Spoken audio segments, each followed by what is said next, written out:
Favourite serials இனி டிவிக்கு முன்பே சன் நெக்ஸ்ட் ஆப்ல ஜாலியா எல்லாருக்கும் முன்னாடியே பாருங்க. இப்பவே சன் நெக்ஸ்ட் ஆப்பை டவுன்லோட் பண்ணி சப்ஸ்கிரைப் பண்ணுங்க.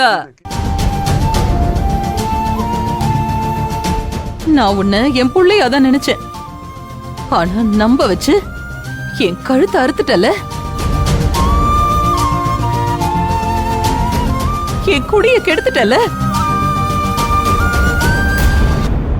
தோ இவன் வேணா உன் கையால அடி வாங்கிட்டு நீ அந்த ஆனந்திய கல்யாணம் பண்ணி வச்சிட்டங்கிறதுனால உன்னை ஏதோ தெய்வம் மாதிரி கொண்டாடலாம்.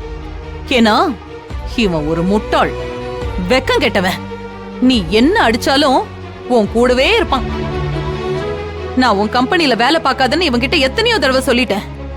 ஆனா இவன் கேட்க மாட்டான். உனக்கு உண்மையா இருப்பானா?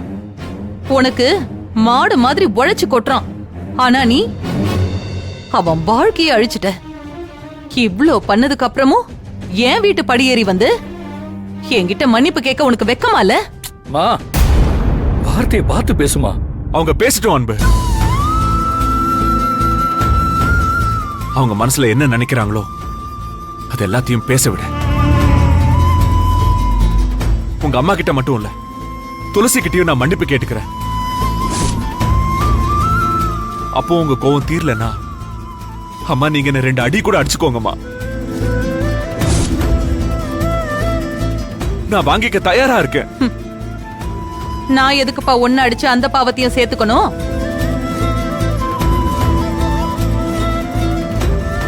செஞ்ச பாவத்துக்கு தான் என் புள்ள மூலமா நான் அனுபவிச்சுட்டு இருக்கேன். இதுல ஒன்ன வேற துன்புறுத்தி அந்த பாவமும் எனக்கு வந்து சேரவா? ஆனா ஒண்ணு, நீ அவசரப்பட்டு பண்ண ஒரு காரியத்தால நான் என்னெல்லாம் இழந்திருக்கேன்னு உனக்கு தெரியுமா? அந்த வலியையும் வேதனையும் உன்னால புரிஞ்சுக்கவே முடியாது. என்னால உன்னை மன்னிக்கவும் முடியாது. உங்களால மட்டும் இல்ல, என்னாலையும் இவரை எந்த சூழ்நிலையிலையும் மன்னிக்கவே முடியாது.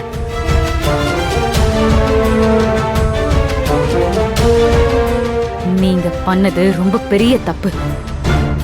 நீங்க காதலிச்ச பொண்ணுக்காக, அவ வாழ்க்கை நல்லா இருக்கணும்ன்றதுக்காக எங்க எல்லாரோட வாழ்க்கையும் கெடுத்துட்டீங்க.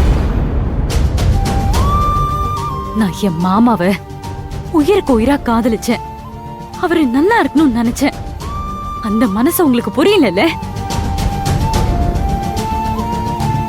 என் மாமாவும் ஆனந்தியும் காதலிக்கும் போது அவங்க 2 பேரையும் சேர்த்து வைக்கணும்னு நான் தானே உங்ககிட்ட வந்து பேசினேன்.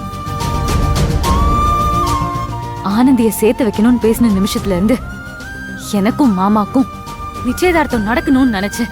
அதுக்காக போராடினேன். அதுவும் என் மாமாவோட நல்லதுக்காக தான், இந்த குடும்பத்தோட நல்லதுக்காக தான். நீங்க என் வாழ்க்கையை கெடுத்திருந்தா கூட நான் கோவப்பட்டிருக்க மாட்டேன். ஆனா என் மாமாவோட வாழ்க்கையை வீணாக்கிருக்கீங்க. அதுக்கு உங்களுக்கு நான் மன்னிப்பே தர மாட்டேன். துளசி, என்ன சாரே வந்து மன்னிப்பு கேட்டதும் நீ ஏதோ பெரிய தியாகி மாதிரியும் அவர் ஏதோ கிரிமினல் மாதிரி பேசிட்டு இருக்கா? அவரை குத்தம் சொல்ல உனக்கு எந்த தகுதியும் இல்ல. அவர் ஆனந்தி நல்லா இருக்கணும்னு எல்லாத்தையும் விட்டு கொடுக்க தான் நினைச்சார். உன்ன மாதிரி தட்டி பறிக்க நினைக்கல. நீ அவரும் ஒண்ணு இல்ல. உன்கிட்ட மன்னிப்பு கேட்கறது அவரோட பெருந்தன்மை. அதுக்காக சும்மா வாய்க்கு வந்த மாதிரி பேசிட்டு இருந்தானே வையே, பார்த்துட்டு சும்மா இருக்க மாட்டேன். என்னடா பண்ணுவ? அவ அப்படிதான்டா பேசுவா. பாதிக்கப்பட்டவ அவ. இன்னும் நியாயமா பேசணும்னா இவனை மன்னிக்க வேண்டியது நான் இல்ல, இவ. நீங்க என்ன சொன்னாலும் நான் கேக்குறேன். யார்கிட்ட வேணாலும் மன்னிப்பு கேக்குறேன். ஆனா என்ன மன்னிச்சிரன்னு மட்டும் சொல்லுங்க. அப்படி கேட்ட உடனே மன்னிப்பு கொடுத்துட்டா எங்களோட கஷ்டம் என்ன, நாங்க அனுபவிக்கிற வலி வேதனை என்னன்னு உனக்கு புரியாமலே போயிடும்ல. நீ ரொம்ப நிம்மதி ஆயிடுவல்ல. அந்த நிம்மதிய என்னைக்கும் நான் உனக்கு கொடுக்க மாட்டேன்.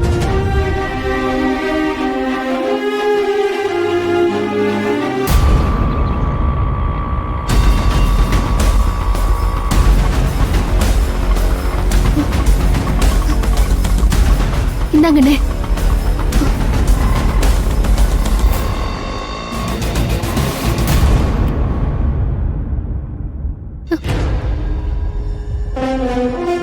ஏன் மகேஷ் சார்?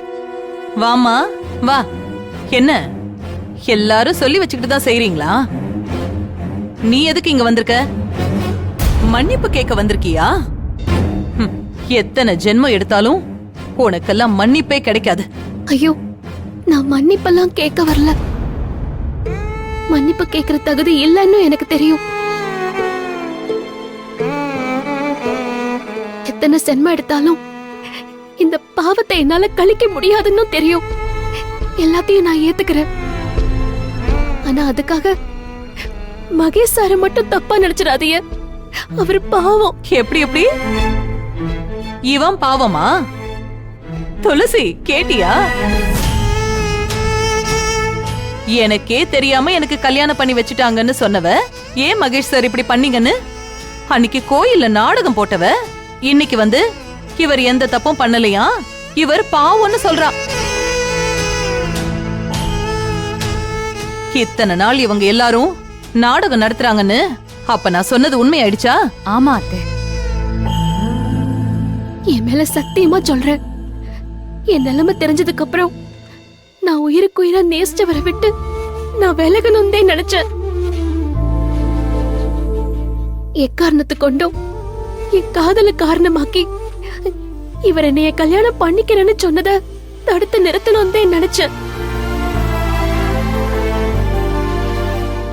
ஆனா விதி என் வாழ்க்கையில மட்டும் இல்ல, இவர் வாழ்க்கையிலேயே விளையாடிடுச்சு. எப்படி எப்படி? விதி விளையாடிடுச்சா? நீ அவனை காதலிப்ப, அவன் கூட பைக்ல சுத்துவ, உன் மேல அவனை பைத்தியமாக்குவ, நீ இல்லாம அவனால வாழவே முடியாதுன்னு ஒரு மாயையை உருவாக்கி என் புள்ளைய மயக்குவ.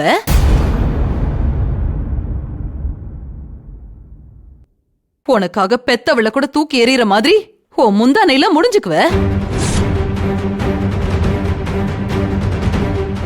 ஆனா நீ எந்த தப்பும் பண்ணல இல்ல?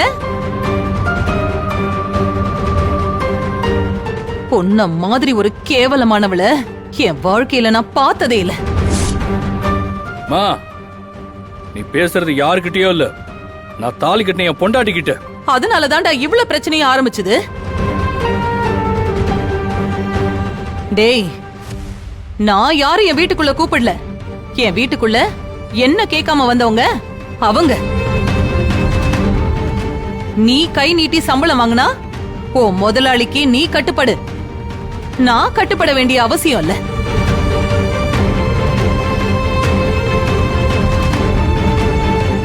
என் வீட்டுக்குள்ள யாரும் இருக்க கூடாது. வெளியில போ சொல்லு. அம்மா, அப்படி எல்லாம் சொல்லாதீங்கம்மா. உங்க காலை பிடிச்சு கேட்டுக்கிறேன். அப்படி எல்லாம் சொல்லாதீங்கம்மா. வாங்க சார், ப்ளீஸ்மா. வாங்க சார், இங்க வாங்க. அம்மா, நான் சொல்றதை கேளுங்கம்மா. அம்மா, போங்க சார். ப்ளீஸ்மா.